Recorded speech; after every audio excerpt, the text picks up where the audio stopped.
हाँ, तो नमस्कार दोस्तों, आज आप सभी लोगों का ईएमआरएस के अकाउंटेंट का जो आईसीटी का पेपर था, वो कैसा गया? आप सभी कमेंट करके बताइएगा। बाकी जो आईसीटी का पेपर हुआ था, उसका आज अपन अब इस वीडियो के अंदर डीप एनालिसिस करने वाले हैं कि किस प्रकार के आपके आईसीटी के क्वेश्चंस आ रहे हैं और अपन ने जो वीडियो करवाया था, लगभग उन्हीं में से 100% क्वेश्चन पूछे गए हैं। तो एक बार आईसीटी की जो मैराथन ली थी अपन ने, वो ज़रूर देख लीजिएगा और चैनल को सब्सक्राइब कर और शेयर ज़रूर करना ना भूलें।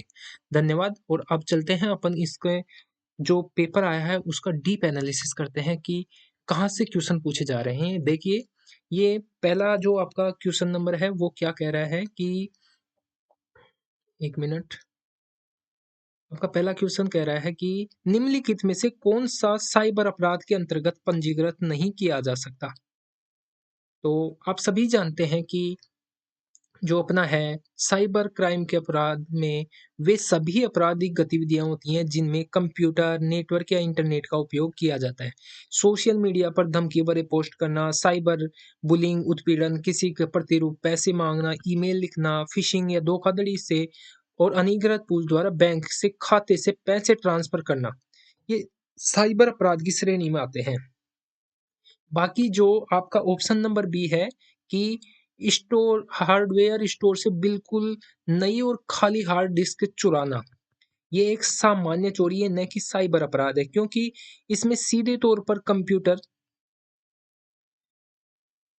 या नेटवर्क या इंटरनेट का उपयोग आपराधिक गतिविधियों के मुख्य माध्यम के रूप से नहीं किया जा सकता है इसके अंदर, क्योंकि ये बिल्कुल नई और खाली डिस्क है। तो इसमें कोई भी ऐसा डाटा नहीं है कि जिसके माध्यम से आप साइबर अपराध कर सके। तो ऑप्शन नंबर 2 आपका इसमें बिल्कुल सही हो जाएगा।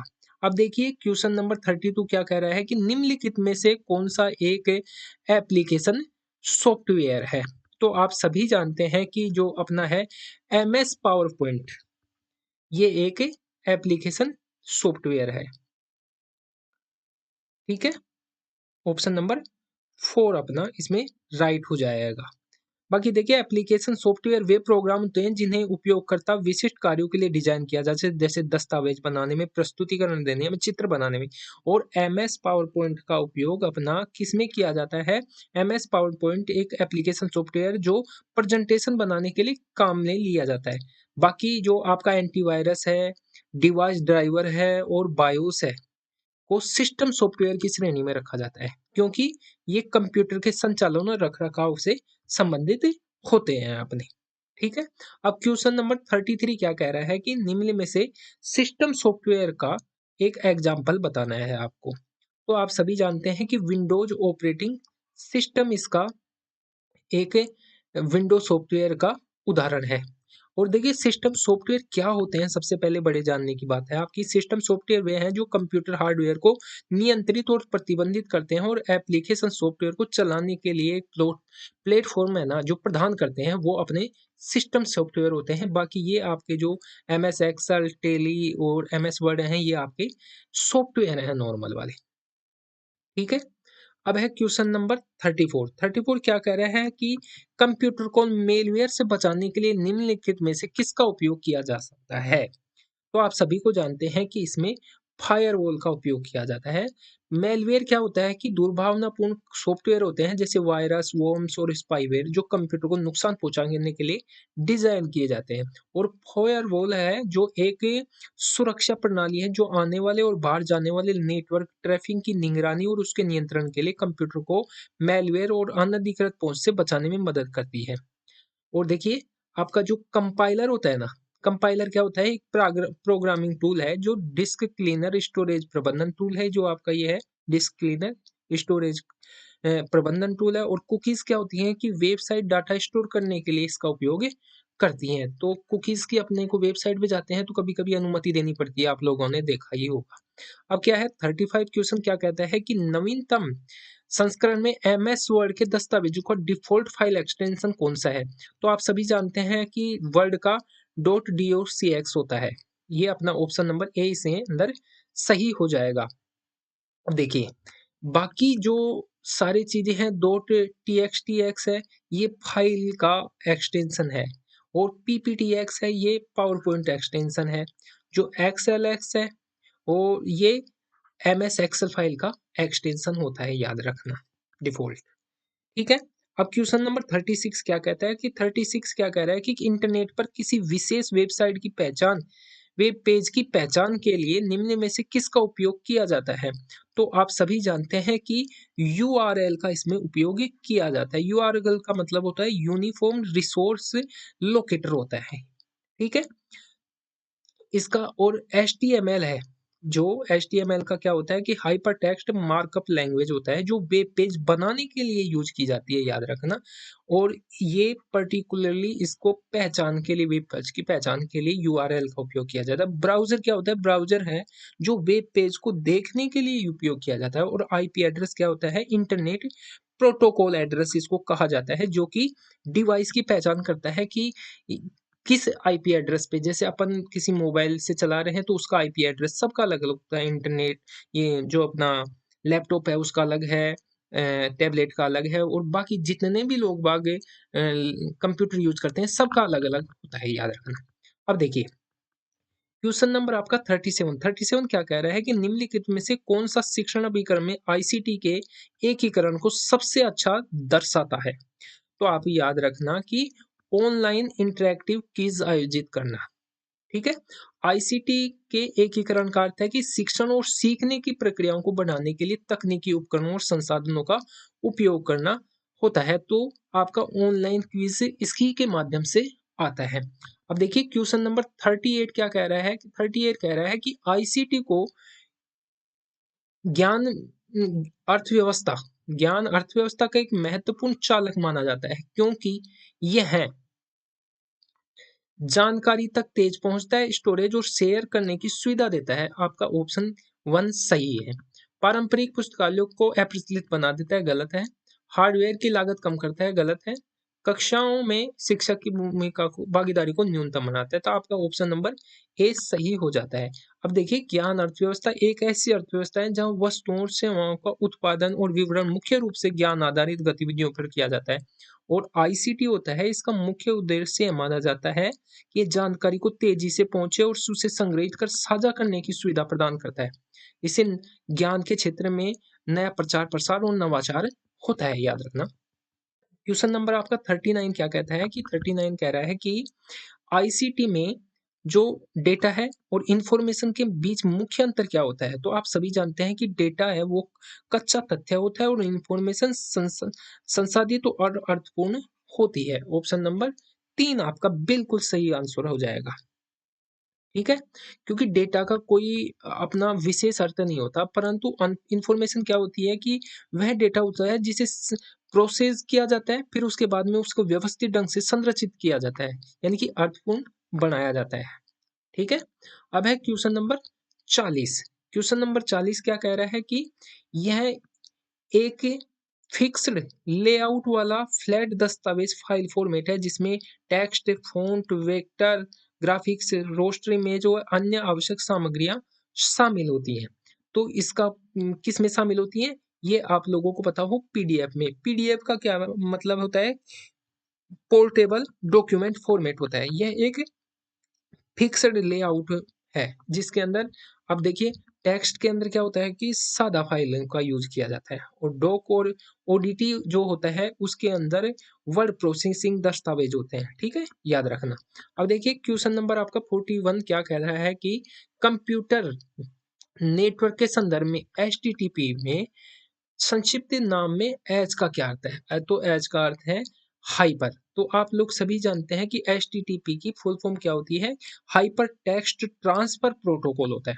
और ये क्या काम आता है कि ये वर्ल्ड वाइड जो डब्ल्यू होता है उसका डेटा संचार की नींव होती है। ठीक है। अब देखिए क्वेश्चन नंबर 42। क्वेश्चन नंबर 40 क्या करता है कि साइबर सुरक्षा दिशा निर्देशों के अनुसार ऑनलाइन खाते के लिए एक अच्छा पासवर्ड, सबसे उपयुक्त पासवर्ड बताना है। तो देखिए सबसे उपयुक्त पासवर्ड क्या होता है कि जिसके अंदर इंग्लिश वर्ड भी आ जाए और साइन भी आ जाए और न्यूमेरिक्स आ जाए, तो वो अपना सबसे अच्छा पासवर्ड होता है। इसमें ऑप्शन नंबर 3 सबसे अच्छा पासवर्ड होता है। ना कि ये स्ट्रॉन्ग नहीं है, ये भी स्ट्रॉन्ग नहीं है, और ये भी स्ट्रॉन्ग नहीं है। ऑप्शन नंबर 3 आपका बिल्कुल एक्यूरेट हो जाएगा।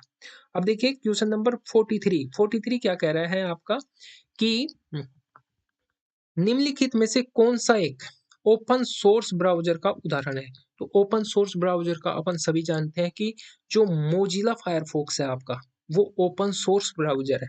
ओपन सोर्स ब्राउज़र होता क्या है? यानी कि वह सॉफ्टवेयर जिसका सोर्स कोड जनता के लिए उपलब्ध होता है, जिसे कोई भी देख और संशोधित और वितरित के कर सकता है, तो उसमें मोज़िला फायरफॉक्स है। ठीक है? बाकी जो इंटरनेट एक्सप्लोरर है, माइक्रोसॉफ्ट एज है और सफारी है, ये सोर्स कोड सार्वजनिक नहीं है। ठीक है? अब देखिए क्वेश्चन नंबर 44 क्या कहता है कि एक ऑडियो रिकॉर्डिंग जिसे आमतौर पर भाषण होता है, जैसे जिसे कंप्यूटर या मोबाइल डिवाइस पर डाउनलोड या स्ट्रीम किया जा सकता है, यह आमतौर पर एक श्रृंखला के रूप में उपलब्ध होती है। लोग इसे सब्सक्राइब कर सकते हैं। तो वो क्या होती है कि अपना पॉडकास्ट के थ्रू होता है। पॉडकास्ट क्या होता है कि डिजिटल ऑडियो फाइल श्रृंखला होती है जिसे इंटरनेट के माध्यम से वितरित किया जाता है।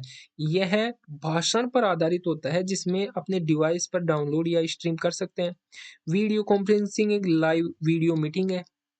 वीडियो जो कॉन्फ्रेंसिंग होती है वो लाइव वीडियो मीटिंग होती है। ब्लॉग एक ऑनलाइन लिखित पत्रिका है और ईमेल एक इलेक्ट्रॉनिक संदेश भेजने की प्रणाली होती है। याद रखने की चीजें है। क्वेश्चन नंबर 45 क्या कह रहा है कि निम्नलिखित में से कौन सा एक इनपुट डिवाइस है?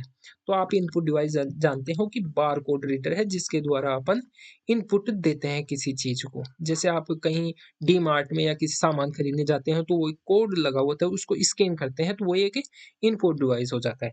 एलईडी स्क्रीन के द्वारा इसमें आउटपुट होता है। प्लॉटर आउटपुट होता है। स्पीकर होता है जिसके द्वारा ध्वनि सुनाई देती है। ये अपना आउटपुट डिवाइस है। इनपुट डिवाइस सिर्फ बारकोड रीडर है। अब आपका देखिए क्वेश्चन नंबर 46 क्या कह रहा है। क्वेश्चन नंबर 46 देखिए, इनमें से एक इनपुट डिवाइस है जिसका उपयोग ऑन स्क्रीन कर्सर या अन्य ग्राफिक तत्वों की गति को नियंत्रित करने के लिए किया जाता है, जिसका उपयोग सामान्यतः गेमिंग और सिमुलेशन में किया जाता है।